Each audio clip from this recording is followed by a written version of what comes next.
안녕하세요. 인지심리학자 이국희 교수입니다. 오늘은 도구의 도구에서 벗어나기라는 주제로 이야기를 해보겠습니다. 교차로에 갇힌 운전자 이야기인데요. 매사추세츠주 햄스테드 4월 1일에 있었던 일이고요. 운전자 피터 뉴어는 악몽이 막 끝난 것처럼 느낀다고 말했어요. 53세인 뉴어는 최근에 새로 구입한 고급차를 운전하고 있었는데 어제 오전 9시경에 도시 중심에 있는 교차로에 진입했습니다. 그 차에는 최신 안전장치들이 장착되어 있었고요. 차로 유지라는 새 장비도 포함되어 있었어요. 차로 유지요. 그것 때문에 교차로를 빠져나오지 못했어요 라고 뉴어는 말했습니다. 나는 가장 안쪽 길에 있었어요. 근데 내가 나오려고 할 때마다 운전대가 움직이기를 거부하고 음성 안내는 계속 반복해서 경고, 우측 차로에 차가 있습니다 라고 말했죠. 나는 밤 11시까지 거기에 있었고 그제서야 그것은 마침내 나를 내보내어 주었습니다. 뉴어는 병원 침상에서 여전히 떨리는 목소리로 겨우 교차로를 빠져나와 길가에 차를 댈 수 있었어요. 그 다음에 일어난 일은 기억나지 않습니다. 이렇게 말했습니다. 경찰은 뉴언이 자신의 차에서 쓰러져서 횡설수설하고 있는 것을 발견했다고 했어요. 그는 진찰을 받기 위해 메모리얼 병원에 후송되었고 극심한 충격 및 탈수라는 진단을 받았습니다. 그는 오늘 아침 일찍 퇴원했어요. 이 차를 만든 자동차 제조회사는 또 이 회사의 대표 램러는 이런 행동을 설명할 수 없다고 말했습니다. 우리 차는 매우 신중하게 검사되었습니다. 라고 램런이 말했어요. 램런은 또 이렇게 말했습니다. 그리고 이런 장치는 우리 기술자들에 의해 가장 철저하게 검사되어 왔습니다. 그것은 필수적인 안전장치이므로 필요한 힘의 80% 이상을 쓰지 않도록 설계되었습니다. 그래서 운전자는 언제나 그 시스템을 지배할 수 있죠. 안전조치 하나로 그런 방식을 설계한 겁니다. 우리는 뉴언을 비탄에 잠기게 했습니다. 그러나 우리는 우리 측 의사들에게 그의 상태에 대한 자체적인 평가를 하도록 요청 중에 있습니다. 경찰은 비슷한 사례를 본 적 없다고 말해요. 뉴언은 분명 그 위치에서 지속적인 교통량이라는 매우 드문 경우를 만났습니다. 그 지역 학교들의 특별한 행사가 있었고 스포츠 행사, 미식축구 게임, 늦은 연주회 등 예외적으로 이런 행사들이 겹쳐서 하루 종일 그리고 밤늦도록 교통량이 드물게 많았던 거죠. 그때 차로 유지라는 그런 기능이 작동하면서 차선을 못 바꾼 거예요. 관련 정부 관리의 설명을 듣고자 했으나 성공하지 못했습니다. 국립교통안전위원회는 모든 기이한 자동차 사고를 조사하게 되어 있어요. 그런데 이것은 공식적으로 사고가 아니니까 자신들의 관할이 아니라고 말했습니다. 연방 교통관리들로부터는 어떤 언급도 들을 수가 없었어요. 여러분 이 이야기를 어떻게 생각하시나요? 조심스러운 자동차들, 심술궂은 부엌, 요구가 많은 장치들을 생각해 본 적이 있으신가요? 조심스러운 차들, 우리는 사실 이미 조심스럽고 때로는 무서워하는 차들을 가지고 있습니다. 심술궂은 부엌? 근데 이건 아직 아닌 것 같아요. 그런데 머지않아 가능해질 겁니다. 요구가 많은 장치들? 물론 가지고 있어요. 우리의 제품들은 점점 더 똑똑해지고 더 지능적이 되고 더 요구가 많아지고 있습니다. 여러분이 이런 표현을 좋아한다면 거만해지고 있다고도 할 수 있을 거예요. 이런 경향에 의해 매우 특수한 문제들과 응용심리학에서의 미개발 영역들이 생겨나죠. 특히 우리 장치들은 이제 인간 기계의 사회상태 시스템의 부분이고 그래서 이것들은 사회적 예의범절, 우수한 의사소통 기술, 감정조차 분명 기계의 감정이지만 필요로 합니다. 여러분의 집에 있는 기술들이 너무 복잡해서 사용하기 어렵다고 생각한다면 다음 세대가 가져올 것을 볼 때까지 기다려보세요. 거만하고 요구 많은 기술들, 여러분의 삶을 지휘할 뿐 아니라 여러분의 단점들에 대해서 비난할 기술들입니다. 14시간 동안 교차로에 갇힌 불쌍한 뉴언을 생각해보세요. 이런 일이 앞으로 실제로 일어나게 될까요? 이 이야기는 사실이 아닌 이야기였습니다. 지어낸 이야기였어요. 이 이야기가 사실이 아니다. 지어낸 얘기라는 유일한 단서는 4월 1일이라는 날짜죠. 만우절입니다. 이 이야기는 인지과학자 도널드 노먼이 리스크스 다이제스트가 매년 4월에 발행하는 만우절 기념판을 위해서 특별히 지어낸 상상 속의 이야기였습니다. 이 리스크스 다이제스트라는 잡지는 첨단 기술 시대에서의 사고와 오류에 대한 연구를 위한 전자 뉴스레터인데요. 이 기사에 묘사된 기술들은 실제 하는 기술이에요. 이미 시중에 팔린 자동차들에서 이용할 수 있는 겁니다. 근데 이런 것들을 조합해서 이야기만 지어낸 거죠. 이론상으로는 이 이야기의 대변인이 말하듯이 그 차들은 차로에 머무는 데 필요한 힘의 80%를 제공할 뿐이에요. 뉴어는 그 힘을 쉽게 이겨낼 수 있으리라고 가정할 수 있습니다. 그러니까 자기가 그 80%의 힘보다 더 세게 힘을 주면은 아무튼 차로는 바꿀 수 있었다는 얘기죠. 하지만 그가 대단히 소심해서 운전대의 저항력을 느끼자마자 즉각 굴복하고 말았다고 가정해 봅시다. 혹은 시스템의 기계장치, 전자장치 혹은 프로그래밍에 어떤 오류가 있어서 80%가 아닌 100%의 힘을 써야 한다면 어떻게 될까요? 이런 일이 실제로 일어날 수 있을까요? 사실 누가 알 수 있겠습니까? 다만 이런 일이 가능하다는 것이 걱정스러운 거죠. 우리는 우리의 도구가 되었다. 보라, 사람은 자신의 도구들의 도구가 되었다. 월든이라는 책에서 헨리 소로가 이야기한 말입니다. 헨리 소로가 사람은 자신의 도구들의 도구가 되었다라고 썼을 때 이 소로가 가리킨 것은 1850년대의 도끼, 농사기구, 목공 도구와 같은 비교적 간단한 도구들이었어요. 하지만 이 사람이 살던 시대, 그의 시대에서도 도구들은 사람들의 삶을 한정짓는 면이 있었습니다. 나는 우리 마을의 한 젊은 사람을 본다네. 그의 불행은 농장, 집, 헛간, 가축, 그리고 농기구들을 물려받은 것이네. 왜냐하면 그것들은 없애기보다 더 쉽게 얻어지기 때문이라네. 그러니까 이런 게 있으면은 이런 기구를 사용해야 되는 삶을 살아야 될 것 같다. 이런 얘기죠. 오늘날 우리는 우리의 모든 기술이 요구하는 또 유지 보수에 대해서 불평합니다. 이런 유지 보수가 결코 끝이 없어 보이기 때문이에요. 소로는 만약에 이 시대에 태어났다면 또 공감했을 겁니다. 1854년에도 그는 이웃의 일상적인 수고들을 헤라클레스의 12가지 노역보다 더 나쁜 것으로 비교했기 때문이에요. 헤라클레스의 12가지 노역은 내 이웃들이 감당하는 것과 비교하면 사소했다. 그것들은 단지 12개뿐이며 끝이 있기 때문이다. 근데 이 시대의 사람들은 끝이 없죠. 오늘날 저는 소로의 탄식을 사람은 자신의 기술의 노예, 자신의 도구의 하인이 되었다. 이렇게 좀 바꿔보고자 해요. 물론 제가 말하는 취지는 소로와 같습니다. 우리는 하루 종일 도구들을 믿음직하게 사용하고 이것들을 유지 관리하고 닦고 편안하게 해주는 식으로 우리 도구들에게 봉사할 뿐더러 그들의 처방이 우리를 재난으로 이끌지라도 즐겁게 따릅니다. 지금 이런 상황을 되돌아가기에는 너무 늦었어요. 우리는 기술의 도구들 없이 더 이상 살 수가 없습니다. 어떻게 보면 때로는 기술은 종종 어떤 사고의 용의자로 비난받죠. 기술은 혼란을 시키고 좌절시키고 있다라는 말은 의례적인 탄식이 되었습니다. 하지만 이런 불평은 잘못된 것이에요. 우리 기술의 대부분은 소로가 그의 불평을 쓰기 위해 빗대었던 도구를 포함해서 잘 작동합니다. 사실을 말하면 소로 자신이 기술자, 즉 도구 제작자였어요. 근데 이런 비평을 한 거죠. 그는 가족의 연필 사업을 돕기 위해서 연필 제조 기술을 개량하는 것을 도왔던 사람입니다. 맞아요. 연필 제조도 하나의 기술이잖아요. 기술, 명사입니다. 그렇죠? 근데 사전적인 정의는 아니지만은 이거를 좀 다시 정의해 보고 싶어요. 어떻게? 아주 잘 작동하지 않거나 혹은 신비하고 불분명한 방식으로 작동하는 새로운 것.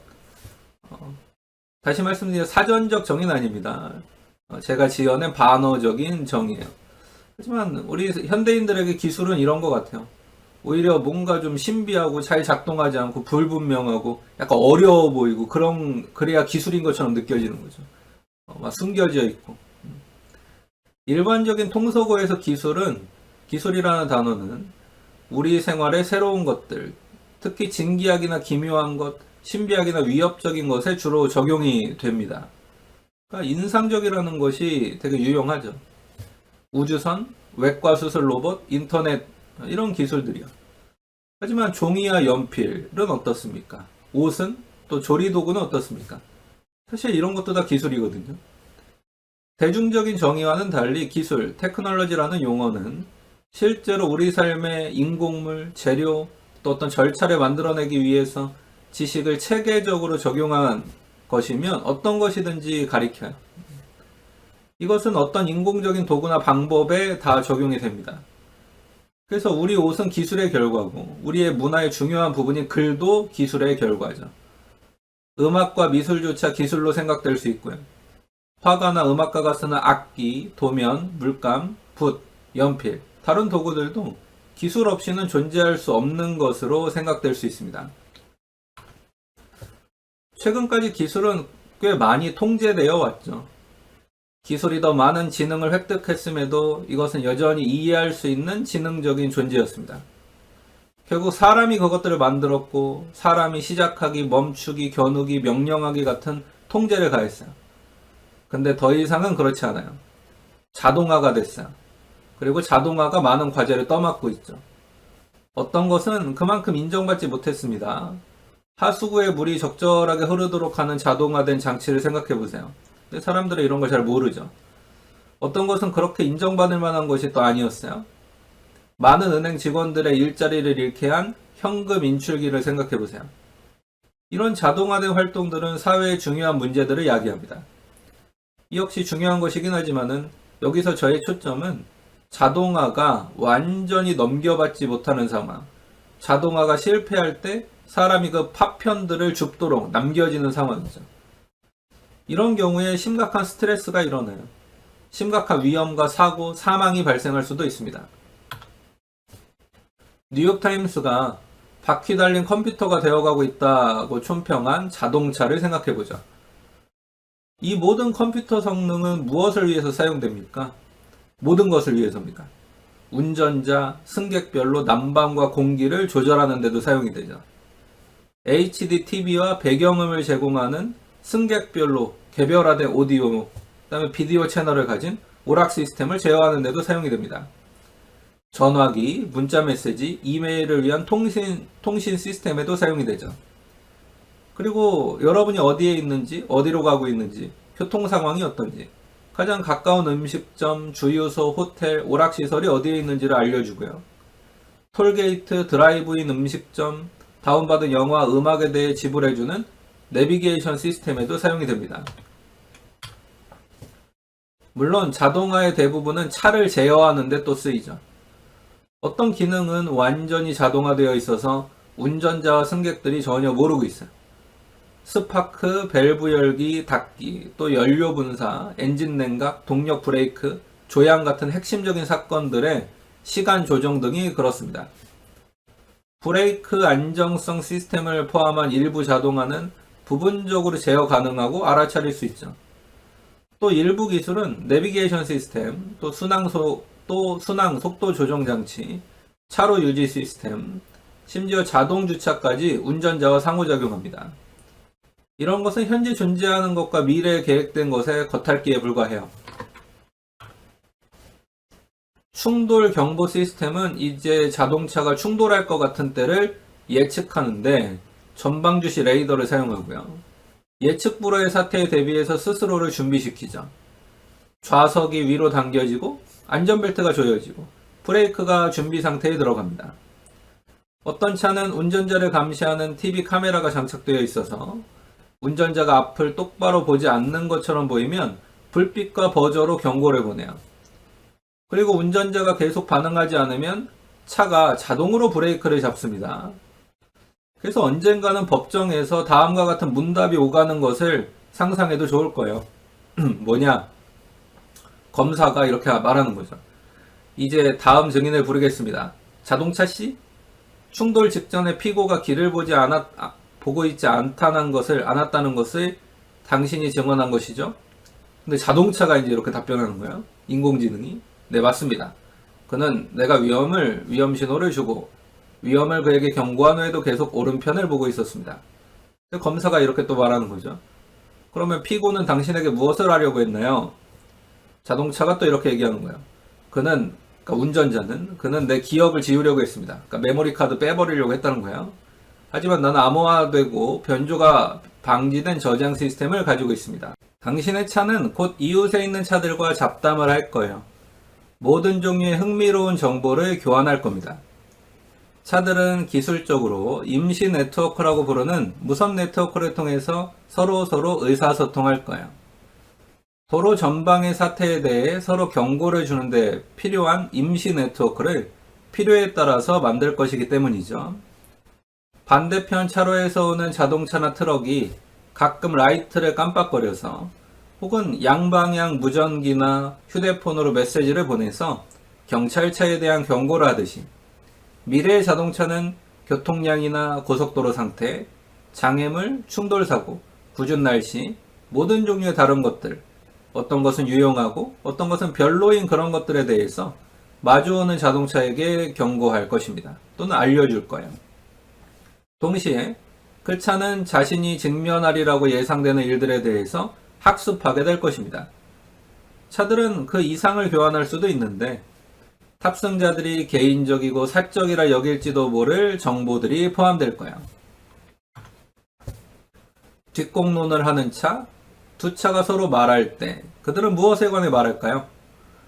날씨나 교통 패턴 혹은 두 차가 고속으로 접근하는 교차로에서 길을 타협하는 방법일까요? 적어도 이런 것은 연구자들이 작업하고 있는 것입니다.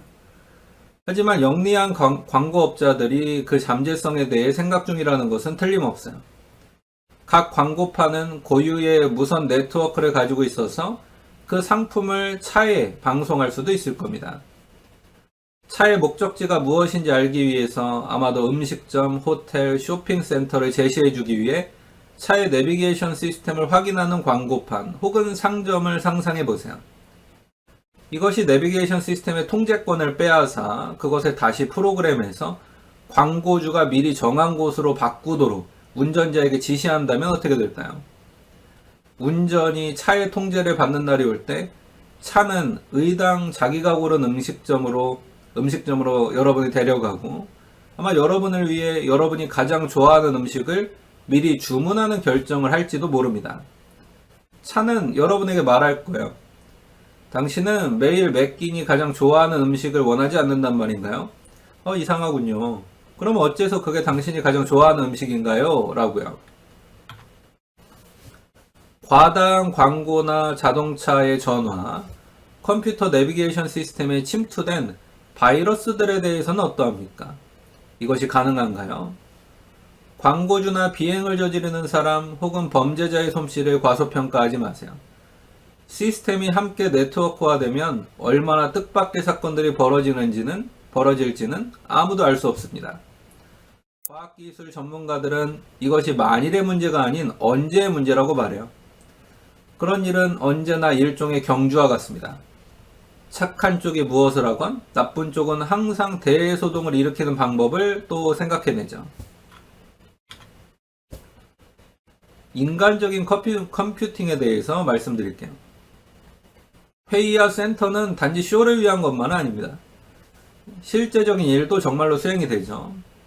때로는 정보의 교부기관이나 재단으로부터, 때로는 유엔이나 북대서양 조약기구 나토로부터, 또 때로는 개인 기업으로부터 자금이 나옵니다. 재원의 출처가 무엇이든 교부자는 긍정적이고 실질적인 결과들, 즉 책이나 연구보고서, 발명장치, 기대되는 성과들을 면밀하게 살펴보죠. 물론 논문 공고는 이렇게 기대된 결과들로부터 곧 얻어질 경탄할 만한 일을 찬미할 것이고요. 이어지는 학술대회 보고는 극단적일 정도로 낙관적일 게 분명해요. 물론 예외도 있습니다. 이것은 인문학자와 철학자들에 의해 주최되는 학술회의고, 그런 회의의 공고는 이런 모든 얘기되는 결과들로부터 닥칠지 모를 위험을 강조할 거예요. 저는 양측에서 개최된 행사들을 다 알고 있습니다. 즉 미래의 기술이 우리를 자유롭게 할 것이라고 기대되는 것들과 그것이 우리를 강등시키고 노예로 만들 것이라 예상하는 회의들이에요. 저의 입장은 양측 주장을 모두 강조하지 않는 것입니다. 기술은 우리를 자유롭게만 하진 않을 거예요. 이것은 인류의 모든 문제를 결코 해결해 주지 않을 겁니다. 게다가 해결된 문제들을 고려할 때 새로운 문제가 또 나타날 거예요. 반면에 또 기술은 우리를 노예로, 적어도 이미 노예 그런 것 이상으로는 뭐 만들진 않을 거예요. 그러니까 기술이 우리를 또 노예로 만들진 않는다는 겁니다. 자유를 뺏어가면 바로 노예냐? 그러니까 그런 게 아니란 거예요. 또 한 번 우리가 익숙해졌기 때문에 우리 기술의 일상적인 요구들은 노예화처럼 느껴지지 않죠. 그것들은 주로 어떤 진보로 느껴집니다. 대부분의 사람은 하루에 여러 번 손을 씻고 자주 목욕하고 매일 옷을 갈아입어요. 이전 시대에는 그렇지 않았습니다. 근데 기술의 발전으로 이렇게 됐다고 해서 우리가 노예가 된 건가요? 우리는 복합적인 재료로 만든 조리, 식사 도구를 써서 전기나 가스로 가열되는 스토브 위에서 식사를 준비할 수 있어요. 이것이 노예화된 건 아니잖아요. 또 이것은 첨단 기술 장비들을 써서 먼 곳에서 생산되어서 어떤 파이프관과 전선으로 된 복잡한 망을 통해 가정으로 수송되는 기술도 사용한 겁니다. 이것이 노예화인가요? 적어도 저에게는 아니에요. 새 기술들을 약속된 이득 중에 얼마를 제공하는 동시에 우리를 현혹시키고 혼동시키고 좌절시키고 화나게 할 것이라고 생각돼요. 기술은 항상 배치된 후에 디자이너와 개발자들이 전혀 숙고한 적이 없는 이득을 가져다 주는 동시에 결코 염두에 두지 않았던 문제들과 난관들도 주죠. 우리가 모든 이득과 불이익을 철저하게 고려하고 후자와 비교해서 전자의 가치를 조심스럽게 재보기 전에는 새 기술을 세상에 내놓아서는 안 된다는 주장이 많습니다. 좋은 말이에요. 근데 이것은 아주 불가능하죠. 기술의 예기치 않은 결과는 항상 긍정적이든 부정적이든 예상된 결과들보다 더 많아요. 이것들이 예기치 않은 것이라면 그럼 어떻게 그에 대비한 계획을 세울 것일까요? 미래가 어떻게 될 것인지를 알고 싶은가요? 앞에서 언급한 회의들에 주목해 보세요. 세계 도처의 연구소에서 나오는 엄청난 조기 경보 신호, 과학 잡지에서 어눌하게 언급되는 것들, 여러 회의들 그리고 연구소의 설립을 통해서 생기는 것이 아니라면 어쨌든 기술 분야에서는 어떤 것도 미래에 일어날 수가 없습니다. 아이디어들이 개념에서 제품으로 가기까지는 보통 수십 년이 걸리고요. 그 시간 동안 비슷한 아이디어를 추구하는 다른 측들과 지속적인 상호작용에 들어가요. 그동안의 산업계는 그런 작업이 상업화되도록 하는데 충분한 관심을 갖는데 바로 그 시점에 그 일은 비가시적이 되고 기업의 연구개발센터 내부에서 은닉되고 조심스럽게 보호됩니다. 하지만 이렇게 잠긴 문 너머에 회의라는 공공의 세계가 있어요. 많은 것이 진행되고 있고 모두 많은 이름표를 달고 있는 회의들이죠. 지원, 똑똑한, 지능적 등의 이름표요. 유비쿼스터스, 컴퓨터, 비가시적인 것들 혹은 여전히 사라지는 과정 중에 있는 것들이라는 이름표. 삶 속에 빈틈없이 들어맞도록 계획되었으나 삶 자체가 바뀌어서 그 틈이 보이지 않게 될 때만 가능한 주의기술, 앰비언트 테크놀로지라는 이름표 등이요. 다음은 두 개의 회의 설명서로부터 발췌한 인용문이에요. 원고로 바로 뽑을 수 있는 것들입니다. 먼저 스탠퍼드 대학교 미국 캘리포니아에 있는 스탠퍼드 대학교에서 열린 회의 제목인데요. 지능적 보조자를 위한 상호작용 과제예요. 점차 복잡해지는 세계에서 지능적인 인공 보조자라는 새로운 물결은 일상적으로 벌어지는 개인적 및 전문적 삶을 단순하게 만들어줄 수 있는 잠재성을 가지고 있다. 이 보조자들은 식품 구입에서부터 모임 조직에 이르는 세속적인 일들을 하는데 기억할 사항을 제공하거나 건강을 모니터하는 배우과제, 그리고 보고서 작성에서부터 붕괴된 건물에서 생존자의 위치를 찾는 것에 이르는 복합적이고 개방적인 과제에 유용할 것이다. 몇몇 발표는 지도사항 혹은 추천사항을 제공할 것이다. 로봇체화, 로보틱 인바디먼트 등 소프트웨어 처리 등 이런 보조적 대행자들이 가정, 사무실, 자동차 및 공공장소에서 우리를 보조하게 되면 그것들은 우리의 시간과 예산, 지식과 작업 흐름을 관리하는 데 도움이 될 것이다. 인간적 컴퓨팅을 위한 인공지능, 이건 AI에 대한 국제학술 토론 회의라고 되어 있는 것은 1월에 인도 하이데라바드에서 열린 그 회의 제목인데요.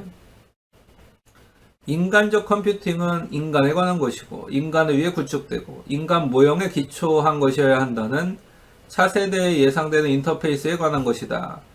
그것들은 전통적인 자판이나 마우스를 뛰어넘고 행동적 및 사회적 신호하기에 대한 이해와 흉내내기를 포함한 자연스럽고 인간 같은 상호작용 기능을 포함시키려고 한다라고 적고 있습니다. 이 인용문에서 인간 같은 상호작용 기능이란 우리의 명령을 수행하는 비밀스럽고 신비한 비존재를 암시하죠. 사회적인 보조 로봇은 어린이를 가르치고 놀아주고 보호할 거야. 그리고 노인을 보호할 것인데 그들은 더 이상 가르침이 필요 없다는 전제에서 약을 잘 먹는지를 확인하고 위험한 활동을 하지 않게 하고 만일 노인이 넘어지면 일어나는 것을 돕거나 적어도 도움을 요청할 겁니다.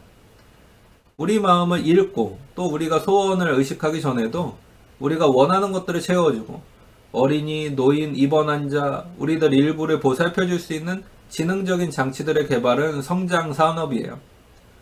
로봇은 당신과 이야기를 나누고 당신을 위해서 요리하고 이것도 저것도 합니다. 똑똑한 집 연구 계획은 세계 도처에서 등장하고 있어요. 근데 현실은 이렇게 꿈꾸는 것에 한참 못 미치죠. 인공적으로 지능적인 대행자는 많은 컴퓨터 게임에서는 대들보지만 일상생활에서는 현실적 보조로서 취급되지 않습니다. 그렇죠. 늘 인기 있는 로봇 진공청소기 배우의 기술은 지정된 영역 위를 충분히 철저하게 이동하는 것을 필요로 할 뿐인 모든 과제들로 무한정 확장될 수 있어요. 예를 들면 수영장 청소하기, 마당에서 낙엽 쓸기, 잔디 깎기 등이죠. 현실은 지능적 장치들이 물리세계 혹은 다른 지능적인 장치들과 정말로 잘 상호작용할 수 있다는 것입니다. 단지 난관에 부딪히는 것은 이것들이 실제 사람과 상호작용해야 할 때죠. 지능적인 장치들은 통제된 장면에서는 일을 잘하는데 그 과제는 빨래하기와 같이 매우 구체화되어 있어요. 이것들은 또한 산업 장면에서도 매우 효과적이죠. 이는 과제가 잘 구체화되어 있을 뿐만 아니라 이것들을 제어하고 감독하는 사람이 잘 훈련되어 있어서 수시간을 써서 그 장치들이 어떻게 작동하는지를 종종 시뮬레이터에서 상당한 시간을 보내고 많은 시간들을 경험하고 또 적절한 반응을 학습하기 때문입니다. 하지만 산업 현장에서 쓰이는 지능적인 장치와 집에서 쓰이는 동일한 장치들 간에는 커다란 차이가 있어요. 첫 번째는 기술은 서로 다른 것이기 쉽다는 거죠. 산업체는 자동화에 수만 달러 정도를 쓸 여유가 있지만은 집 주인은 보통 수십 달러나 수백 달러만을 지출하려고 합니다. 두 번째, 산업 현장에서 사람은 극히 잘 훈련되어 있지만 집 혹은 자동차에서 사람은 비교적 훈련되어 있지 않아요. 세 번째, 대부분의 산업 현장에서 난관이 발생하면 피해가 나타나기까지 상당한 시간이 걸리지만 자동차에서는 그 시간이 수초 단위에 불과합니다. 지능적 장치들은 자동차, 비행기, 선박의 제어에 커다란 진보를 이루었죠. 이것들은 고정된 과제들을 하는 기계들에 어울립니다. 컴퓨터 대행자들의 세계에서 잘 작동하는데 거기서는 얼마간의 지능과 화면에 비춰줄 이미지만을 필요로 할 뿐 실제의 신체는 필요가 없어요. 이것들은 게임과 오락에서 인형, 로봇, 애완동물, 컴퓨터 게임의 캐릭터를 제어하는 데는 성공적입니다. 이런 환경에서 가끔 일어나는 오해와 실패는 중요하지 않을 뿐더러 오히려 재미를 더할 수 있는 요소죠. 오락의 세계에서 잘 실행된 실패는 성공보다 한층 더 만족스러울 수 있습니다. 통계적인 추리에 의존하는 도구들도 널리 인기를 끌고 있고 성공적이에요. 어떤 온라인 상점은 여러분과 비슷한 기호를 가진 사람이 좋아할 것처럼 보이는 제품을 찾고 그런 물품들을 여러분에게 추천하는 방식으로 책, 영화, 음악, 심지어 부엌의 가재 도구까지도 제시하죠. 이런 시스템은 꽤 잘 작동합니다. 세계 도처에 있는 각종 회의들과 과학자들의 견고한 믿음에도 불구하고 우리와 유용한 방식으로 진실로 상호작용하는 장치를 만드는 것은 우리의 역량을 훨씬 뛰어넘죠. 왜 그럴까요? 너무 많은 이유들이 있습니다. 어떤 것은 물리적인 이유 때문이에요. 계단을 오르내릴 수 있고 자연환경을 이리저리 다닐 수 있고 실제의 그리고 자연적으로 발생하는 물체를 짚고 조작하고 다룰 수 있는 장치나 로봇을 만드는 것은 여전히 우리 역량을 훨씬 초과합니다. 다른 이유들은 지식의 부족이에요. 인간 행동을 이해하는 과학은 급속도로 성장하고 있습니다. 그렇다고 해도 우리가 모르는 것이 우리가 아는 것보다 훨씬 많아요. 심리학이 굉장히 발전해 있지만은 심리학에서 연구가 된 것들보다 앞으로 연구해야 될 게 훨씬 많은 거죠. 자연스러운 상호작용을 만들 수 있는 우리의 능력은 그래서 매우 제한되어 있습니다. 이러한 문제를 해결하기 위해서는 인간적 컴퓨팅에 대한 연구와 적용이 지속되는 수밖에 없습니다. 네, 오늘 강의는 여기까지로 마치도록 하겠습니다. 감사합니다.